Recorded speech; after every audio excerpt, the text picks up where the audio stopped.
Hey guys, welcome back to another episode. I'm Carly Soderstrom. I'm a commercial photographer and graphic designer. And if you're new here, this YouTube channel is basically centered around photography, design, brand, and a little sprinkling of politics because unfortunately it's unavoidable these days. But today, I really wanted to talk to you guys about how camera influencers are lying to you. And if you're someone who wants to pursue photography, you need to stop taking their advice.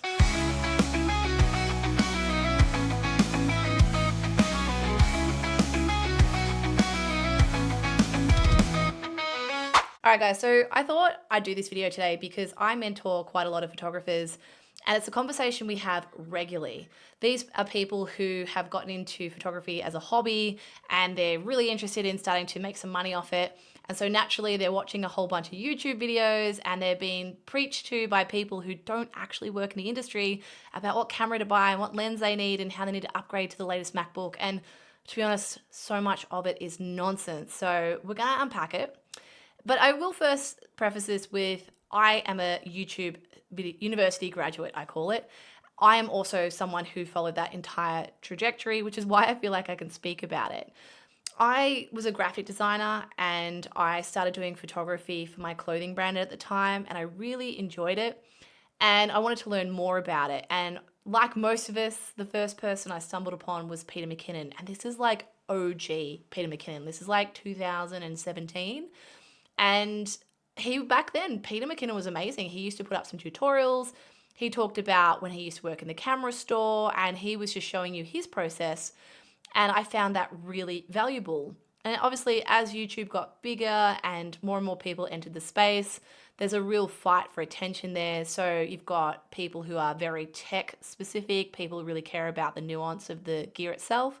And then you've got people who are just experience sharing, and then you've got a lot of novices and hobbyists who are entering the space. And if you're coming into photography, it can be really hard to discern who you should listen to. And I'm by no means the expert, but I am someone who pursues this as her full-time career and has done for almost a decade. And this is how I make my money. YouTube is just fun for me. I haven't come into YouTube because I want to be, Mr. Beast.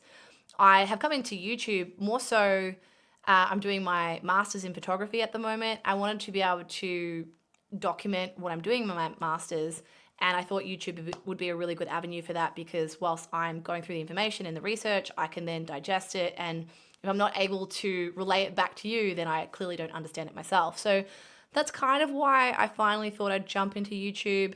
But I'm also realized that as a YouTube university graduate, we're sort of seeing that second wave of YouTubers now who grew up with it, who consumed a lot of the content, and now are contributing back to the community. And I think there's a lot of things that potentially because there was trends and things were still unfolding that were done that need to be corrected. And I think there should be a bit of a shift, but that's my opinion. So with that all being said, let's get into what I actually want to talk about, which is why I think a lot of these camera influencers are lying to you. So we're going to talk about why they're constantly pushing new gear on you and why you honestly feel like all you do is buy and accumulate more gear, and how a lot of these people who are so-called experts on YouTube don't actually make a living off it. Like YouTube's their income. So a lot of what they tell you isn't beneficial because that's not where their income's coming from. I hope that makes sense. And where you should be focused on if you want to do this professionally. So without further ado, let's get into the first topic, and that is the gear upgrade cycle and this hamster wheel that these YouTube influencers seem to have us all on. I can tell you now, it is fundamentally nonsense, and you do not need to be upgrading your gear anywhere near as often as you think you are. As a matter of fact, if you have the same camera for a decade, you'll still be doing better than most of these people commercially. Why? Your client actually doesn't care about the gear that you have.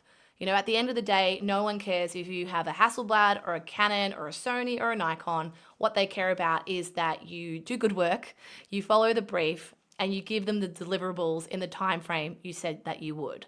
That's fundamentally what your client cares about. So, don't get me wrong, I think it's great to have these people who talk about gear because obviously there is so much gear, there's so many brands, there's all this new tech that's coming out. I definitely think those guys have their place.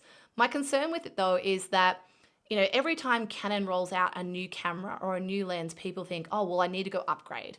And we're talking really expensive gear here. Like, a professional body is about $4,000 or $5,000 Australian, and then you need the lenses, and then you need all these bits and pieces on top of it. If you're constantly spending your profit from your business on gear, you're never actually getting ahead. And the biggest thing that I can tell you guys as a commercial photographer is it's ultimately the way you deal with people. That's the most important thing when it comes to commercial photography. But we'll get to that in a second. I'm going to say something that might shock most of you guys. Maybe some of you, you'll agree with me, but I don't buy anything brand new. I have bought one camera brand new over a decade ago, and I still haven't. And it's actually right behind me. This is my original Canon 5D Mark III, and I actually don't know how to check the shutter count on this, but if I did, it's probably over 1 million shots. I have no idea. Like you can probably see, I have beaten this thing to death. This was my first proper DSLR, my full frame, and I bought it, I think 2015. So yeah, it's a decade old now. And I upgraded to my Canon R5 in 2023, and I sort of retired this. And December last year, I had to shoot a wedding and I needed a second body. And I was going to go rent another R5. And I thought, you know what, I'll just use this. And, I can use my R5 for all the important shots. And I can shove my 70 to 200 on this. And if I need it, I can grab it. And then all of a sudden, I was using this and I forgot how much I loved this camera. If any of you guys have ever had one of the 5Ds, you know what I'm talking about. I love how this thing feels my hand. And I forgot how much I loved shooting with it. And as I said, it's a decade old. It's in perfect nicks. It works really well. This camera will still make me be able to charge the exact same price as my Canon R5. Having a different camera doesn't mean that my invoices go up. It just means that either I'm improving my own workflow, maybe I've got more megapixels so I can shoot photos and then have big art prints. But at the end of the day, if you have a $30,000 setup versus a $10,000 setup, your client won't see the difference.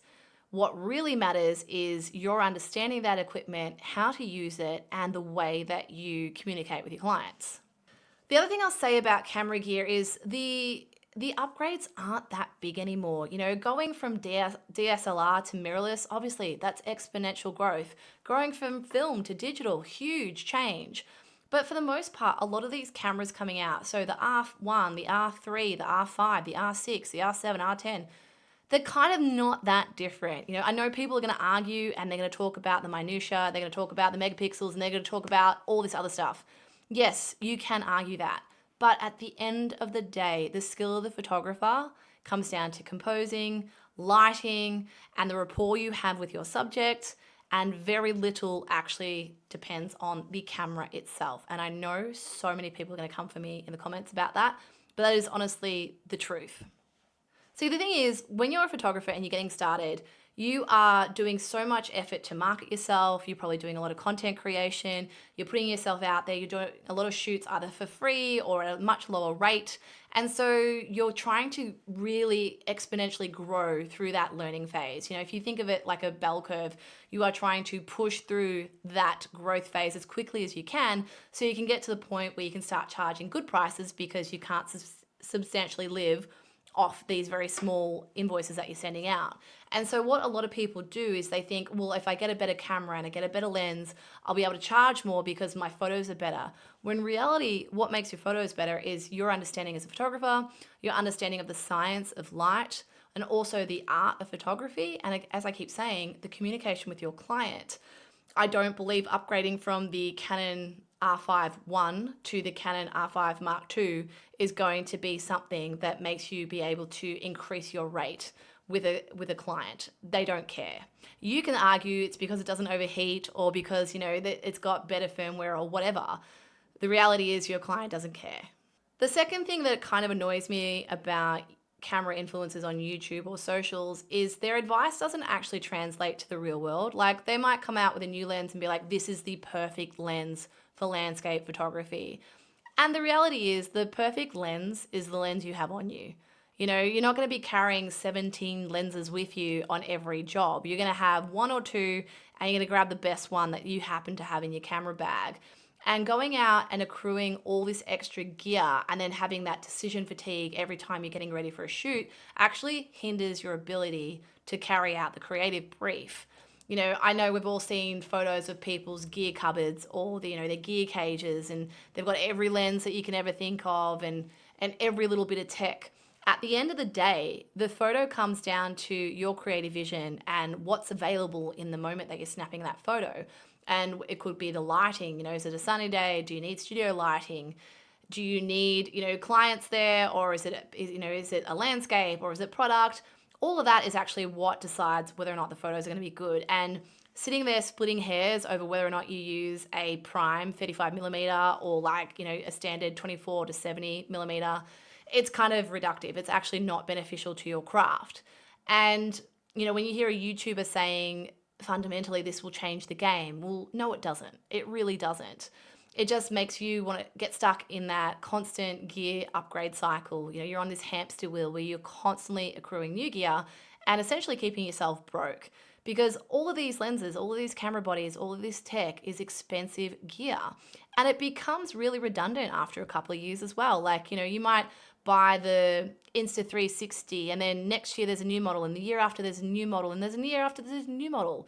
So what do you do with all that stuff that you've bought? It becomes obsolete because you've already accrued new technology, and then you end up having all these cameras and you never use them. So, the biggest thing that I try to relay to my students when it comes to your gear is pick something that can do 90% of the work you need to do. And that might look like using a full frame camera. And I don't discourage people from going back to a DSLR. If your budget prohibits you from buying, what's currently considered the best gear, that's okay. There is nothing wrong with going and buying gear from, 3, 4, 5 years ago, because it's not that bad. There hasn't been any quantum leap in the last couple of years. So for example, I was helping a student a couple of weeks ago buy a new camera, and I encouraged her to go and buy the 5D Mark IV because it was in her budget. The R5 was considerably a lot more money, and she still needed to buy a lens. And I said to her, okay, let's have a look at what you're shooting. You're shooting predominantly portraiture and personal branding. So you're never too far from your subject. So you actually don't need a telephoto lens. You also don't need to have a prime lens either, because you don't have the budget to do that. What you need is a lens that's kind of going to get you across the board to help you start to get more work so you can start making more money. And then when you're ready, you can, purchase a couple of extra lenses. So she ended up buying a Canon 5D Mark IV and the EF, so the original EF mount 24 to 70, 2.8. And that all up cost her $2,500. And that's a great setup. She's going to be able to take amazing photos, and she's also going to be able to learn the technology and not get to a point where she's actually either gone into debt, which is the worst thing you could do, or she's maxed out all of her income to buy this bit of equipment, and then she's constantly scrambling for work to try and make that money back. You never want to put yourself in a position where you're financially impeded because you've gone and bought new gear. And I think with a lot of these YouTubers, they'll tell you definitely need this lens and this lens only for landscape, or this is the only lens you can use for portraiture. And it's all nonsense. It really is. And I actually find that by limiting gear, you really push yourself creatively, because if you do have the full spectrum of lenses and camera gear to choose from, you're probably going to go, all right, I'll grab my 35mm prime and I'll grab my R5 or my R1 or whatever, my Hasselblad, and then off you go. Whereas when you kind of limit what capacity you have, it forces you to be more creative, because, the tech will only do what it can do, and you have to reconsider the composition.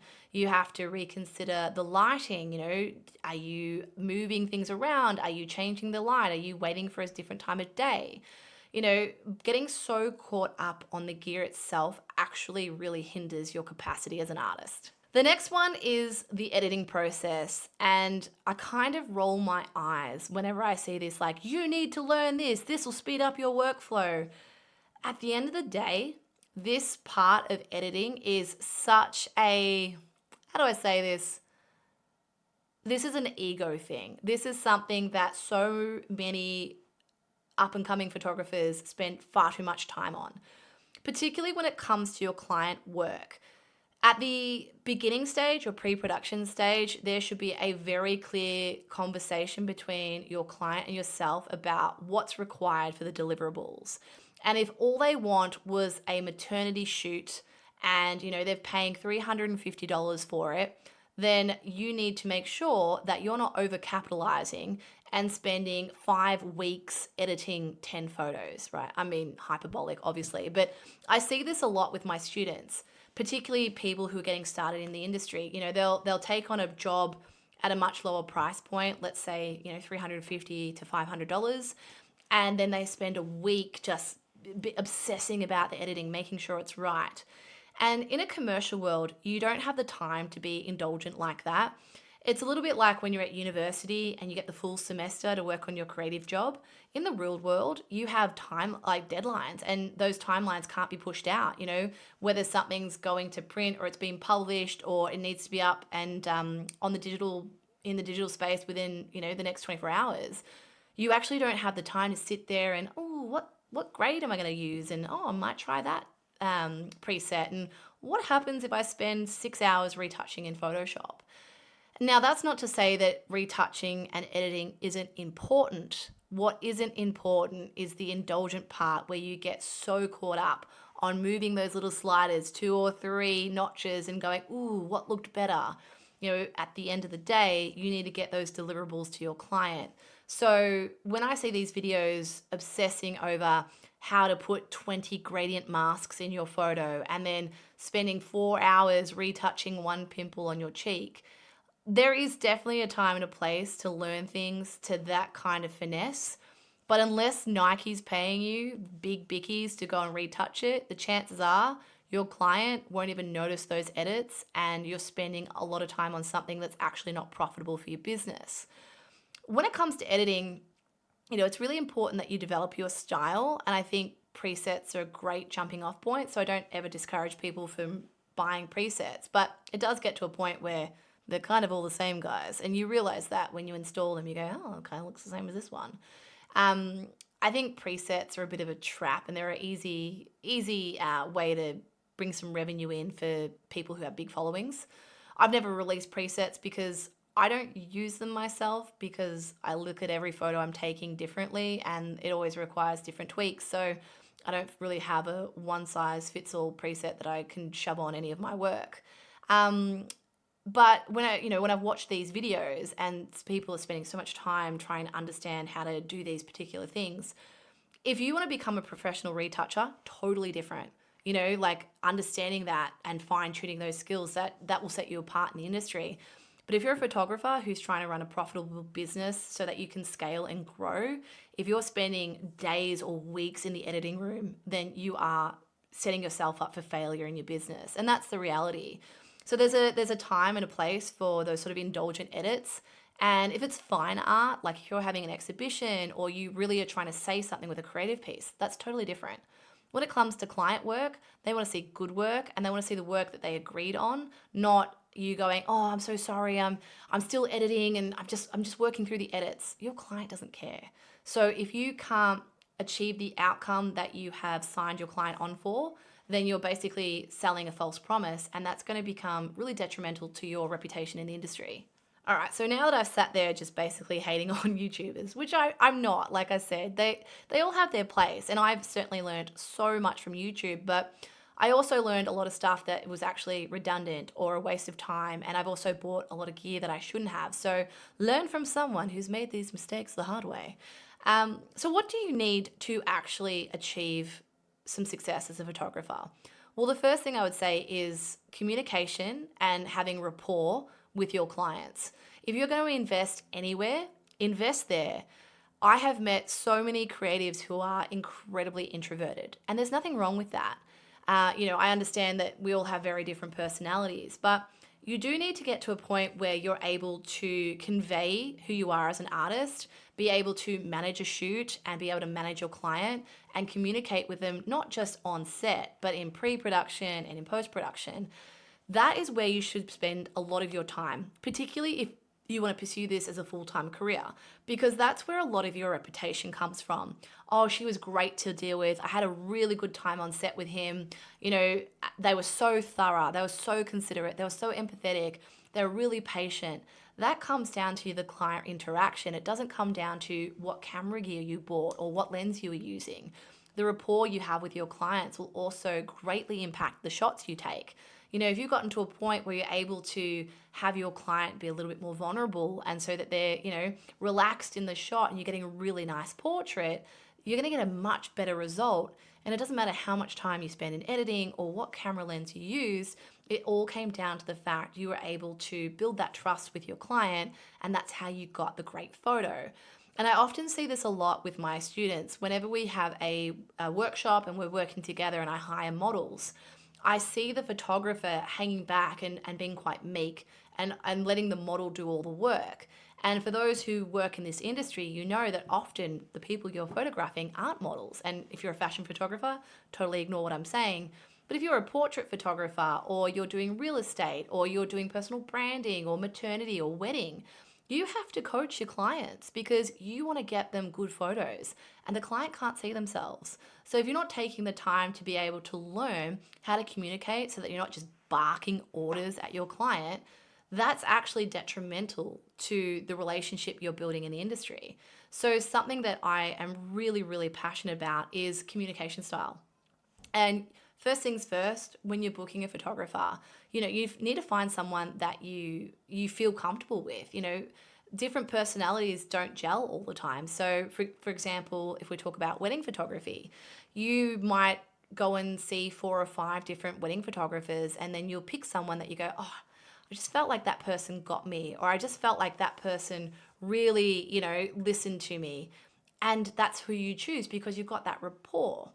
And so, rather than wasting all your money on buying the latest gear and watching tech reviews, maybe go and look at YouTubes where they talk about, how to manage a client, or how to minimize conflict, or how to have difficult conversations, or how to deal with someone with a bit more sensitivity. Because that ultimately will set you apart as a photographer, because people have a much more memorable experience with you as opposed to someone who just stands there clicking a button and barking orders at you. So in summary, what I will say is that whilst there's a lot of really good content on YouTube, be a little bit more discerning with what you choose to take as gospel. There's nothing wrong with watching some gear reviews. Like if you're genuinely about to upgrade your gear, or you need to expand what you have in your kit, go and watch those reviews and make up your own mind. But don't put yourself in a position of disadvantage by spending all of your available funds on new gear, because that's not ultimately going to help you increase the rate that you charge people or book more work. What makes you book more work is your reputation and also the quality of your work. And I feel like when it comes to YouTube and social media, we've gone through the point of people wanting to passionately share what they're excited to share. For example, I love photography and I love to talk about photography, and I could talk about photography all day. That was very much the OG YouTube way. Whereas now, because there's so much noise in the space, people need to stand out.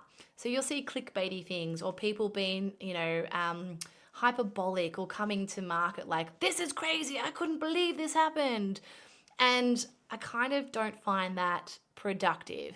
They all have their place, and some people just enjoy being entertained on YouTube. But if you're looking to pursue photography as your career, you need to be a little bit more discerning on the content that you consume, because you may make some really silly mistakes, and your reputation can take a little bit of a beating. But if people fundamentally don't have a good experience with you, it doesn't matter if you buy the new Canon R1 or you purchase a Leica or a Hasselblad. If you're not a nice person to deal with, you'll never get clients. So that's sort of something I've noticed, and I was sort of inspired to do this video because I follow, I'm going to butcher his name, Scott Cascino. I think it's Cascino's. He's the British guy from Tin House Studios. I love his content. He's like that angry old British dude who's just like, oh, this is how we do it in the real world. And I think there's a real space for that kind of honesty, because there's so many people who flood to photography or content creation because they see it as potentially an easy avenue to make money, and it's not. You know, you might get booked by your immediate circle pretty quickly, but if this is something you want to pursue long term, you quickly realize there's a lot to consider. And if you're constantly just watching YouTubers like Bless His Cotton Socks, you know, Peter McKinnon or Frono's Photos or any of those guys, you'll think that, oh, yeah, I can't wait for the new R5 Mark II to come out because I need to throw $6,000 at this new camera body just because then people will take me seriously. You know, at the end of the day, I think so many photographers are just flexing to other photographers. Like, you know, oh, I've got this latest camera body. All I can think of, without being really crass, is just like dudes standing at a urinal and just like looking over and going, oh yeah, do you know what I mean? Like, that's how it comes across to me. So I'm going to do another video where I talk about how I accrue my gear, and spoiler alert, most of it is on Facebook Marketplace. If you guys want to hear more about that, or you want me to do more in-depth videos on those things, let me know in the comments. I'm planning to do a video at least once, if not twice a week, and I've got so much to talk about, and soon I'll start talking about my masters as well. But I just wanted to get this one off my chest today because I'd literally had this conversation with a student and I was like, stop listening to YouTubers. You know, ask someone who is where you want to be. You know, that's the best advice I ever got from a mentor, is don't take advice from people who haven't been where you want to go.